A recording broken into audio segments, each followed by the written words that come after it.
बोल भी नहीं थी। तो इसलिए ऐसा है, कभी कभी ऐसा हो जाता है, भगवान अपने लिए और दूसरा रास्ता निकालते जब अपना मन सच्चा है और सच्चे मन से कुछ भी काम करे आपको आगे लेके जाएंगे, बस और कुछ नहीं। नहीं, आपने जिस वक्त मिताली राज ने ये क्रिकेट कैरियर शुरू किया उसमें दुरई सर का बहुत बड़ा हाथ है, क्योंकि उनके पिताजी हैं। पर आपने क्या सोचा कि इसको, एक पहले समाज ऐसा नहीं था हमारा कि हम लड़कियों को क्रिकेट सिखा सकें या आगे खुलापन में भेज सकें। तो आज जो आईपीएल का नाम आया है लेटेस्ट, कि आईपीएल होगा वुमेन का, और T20 का प्रचलन शुरू है। शेफाली वर्मा जैसी लड़की निकल कर आई है, हार्ड हिटर के रूप में आई है, 2020 के हिसाब से आई है।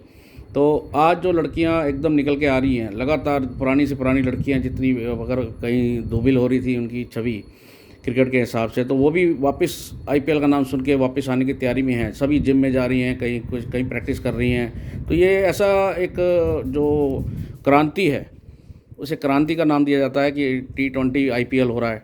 तो वो क्रांति का क्या महत्व समझती हैं कि उसमें ठीक है कि हो सकता है कि मिताली राज उसमें शायद पार्टिसिपेट ना कर पाएँ, क्योंकि उम्र का भी इस पर तकाजा है, क्योंकि उसमें ऑलराउंडर लड़कियां चाहिए होती हैं और एक्टिव, थोड़ा सा ज़्यादा एक्टिव, ओवर एक्टिव लड़कियां चाहिए होती हैं। तो आप क्या समझते हैं कि इसका भविष्य उज्ज्वल है?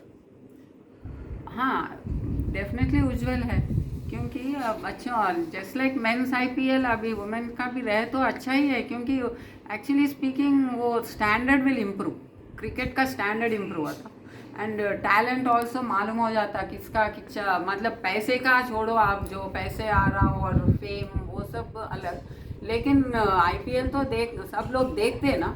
पर आईपीएल जो आया है, वर्ड जो बन के आया है, आईसीएल की देन है वो, मैं मानता हूँ इस बार के कि आईपीएल का नाम आते ही क्या क्रिकेट को बढ़ावा मिल रहा है या पैसे को बढ़ावा मिल रहा है या ग्लैमर को बढ़ावा मिल रहा है, ये आप बताइए। क्योंकि इतना जो हलचल हो रहा है वुमेन क्रिकेट के अंदर भी, तो उसके लिए आप क्या इसका संदेश देना चाहेंगे हमारे समाज को?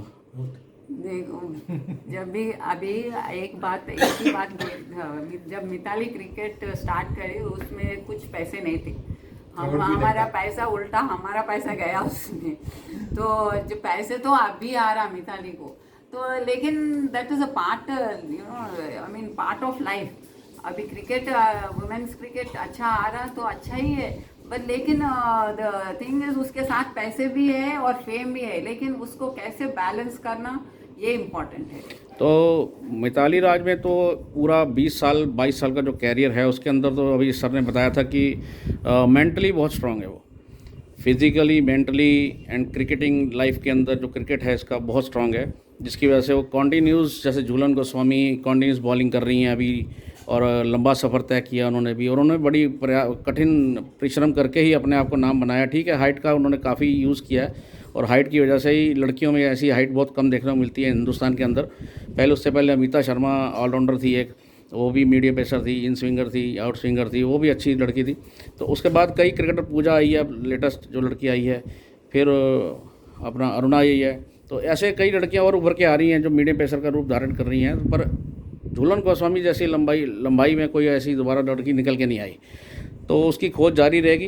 पर हम आपसे आखिर में एक क्वेश्चन करना चाहते हैं कि आप हमारी आने वाली जो 3rd क्लास से लड़कियां या 2nd क्लास से लड़कियां, जिन पेरेंट्स ने सपना लेना शुरू कर दिया है आईपीएल का नाम सुनते ही, या आप क्रिकेट को जो लाइव टेलीकास्ट आ रहे हैं गर्ल्स के, उनके को देखते हुए घर की लड़कियों को ग्राउंड पे लाना शुरू कर दिया है, और मैक्सिमम कंपटीशन इंक्रीज़ हो गया है कई जगह पे, पर उसका मेन उद्देश्य पेरेंट्स का भी, उनको आप क्या एडवाइस करते हैं, कैसा होना चाहिए उनका दिमाग, उनका भी मेंटल लेवल कैसा होना चाहिए? यही यहाँ पे बहुत इम्पोर्टेंट है, पेरेंट्स का भी वेरी क्रूशल पॉइंट है ये, क्योंकि बच्चे तो बच्चे हैं, लेकिन parents have to be strong, मतलब मेंटली बैलेंस्ड रहना, और जब वो लोग बैलेंस रहे तो वो लोग फॉरवर्ड कर सकते, बच्चे को बोल सकते लाइक कुछ भी है, you need to be very balanced. तो मेंटली एक बात है, यू हैव टू हैव, मतलब फिजिकल फिटनेस एक अलग बात है which will give you confidence, but mentally if you are not strong, कितना फिजिकल फिटनेस रहे तो भी वेस्ट है if you don't use your head when you are suppose to use. Parents only there, parents का role आता है, बहुत important role है। इनिशियली पेरेंट्स का रोल आता, बच्ची को what is the good thing, discipline क्या है, everything it starts from home. अभी आप लोग क्या करते हैं, अच्छा दिल्ली पब्लिक स्कूल में डाल के वो लोग पूरा सिखा देते हैं बोल के भिजाते, नहीं। फर्स्ट टू 5 years मदर का पेट से निकलने के बाद first two 5 years father and mother will understand the child will sense parents का। तो उस टाइम पे अपन बड़ों को इज्जत देना, ये करना सिखाए तो she will learn but she will not talk. तो सर जो लड़कियां, point where we have to teach. आज की जो टाइम आ रहा है, जो अभी देखने को मिलता है कि ये जो गर्ल्स हों या बॉयज़ हों, तो ये बड़ी जल्दी मतलब डाइवर्ट हो जाते हैं दूसरे कोचेस के पास और बड़ी जल्दी जल्दी क्रिकेट सीखना चाहते हैं या नाम कमाना चाहते हैं। तो उनके बारे में थोड़ा सा आप बताएं कि आई विल टेल यू, क्योंकि एक ये same little bit some in the same position Mitali was once. So उस टाइम वो she was in 9th class. तो उनका कोच था संपत कुमार, वो बहुत स्ट्रिक्ट है। तो एक 1 month she was going to the ground, लेकिन same she use to go for 2 hours and come back. Mistake कर दी, उन पनिशमेंट बोल के लगा दिया 1 महीना आका टाइम। 1 month।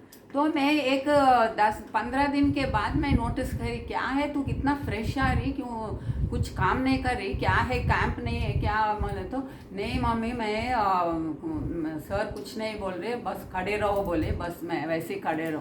क्या कितने अच्छा ठीक है। मैं फिर इनका डैडी से पूछा क्या चल रहा, बोले तो नहीं उसको क्या पता नहीं क्या हुआ, वो no he is not taking care of this girl, वो खड़ा हो रहा। ठीक है, मैं बोला ठीक है ऐसे खड़े रहो, लेकिन तू तो जब भी जूनियर्स का था, मतलब there was juniors was going to come shortly ये नेशनल्स। तो मैं बोली देखो घर में प्रैक्टिस करो। तो वहाँ से आके घर में, उससे पहले जब स्टार्टिंग में वो कोच ही बताया तू घर में ऐसा होमवर्क करवा लो, उससे ये करो वो करो। तो वो हैंगिंग बॉल प्रैक्टिस और थोड़ा बैटिंग ऐसा शैडो प्रैक्टिस सब करवाती थी। ठीक है कोच ऐसा कराना, ठीक है रहने दो बस। सब पेरेंट्स मेरे से पूछ रहे नहीं आप कोच चेंज कर दो, कुछ चेंज करने का नहीं है, मैं करना है तो इससे करना, नहीं तो क्रिकेट ही बंद करना, मेरे को कोई ज़रूरत नहीं है बस। ठीक है मैं कितने दिन लगाने दो बोल के 1 महीने उसको ऐसे ही रुका के 1 महीने के बाद मैं गई personally. I went to him and I asked आपको क्या प्रॉब्लम है मेरे बच्ची से, अगर आपको सिखाना नहीं बोल दो मैं निकालते ही, लेकिन यहाँ से दूसरा एकेडमी को नहीं लेके जाती मेरे बच्ची को। आपसे करे तो ठीक है, नहीं तो I don't want my daughter to play cricket if you are not teaching her cricket बोल दिए। सो नेक्स्ट डे से फिर शुरू करा और इमीडिएट जूनियर्स का उसमें शी स्कोर्ड एक्स्ट्रॉर्डनरी स्कोर्स।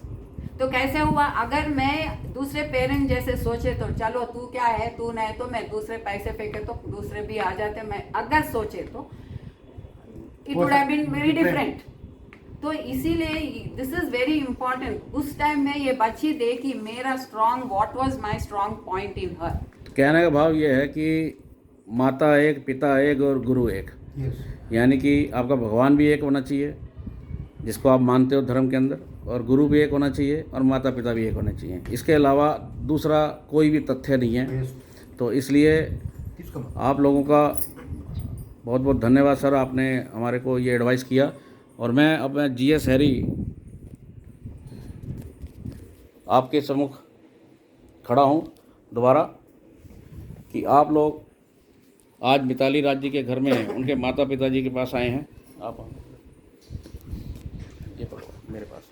और मैं GS हैरी आपके सम्मुख ये कहना चाहूँगा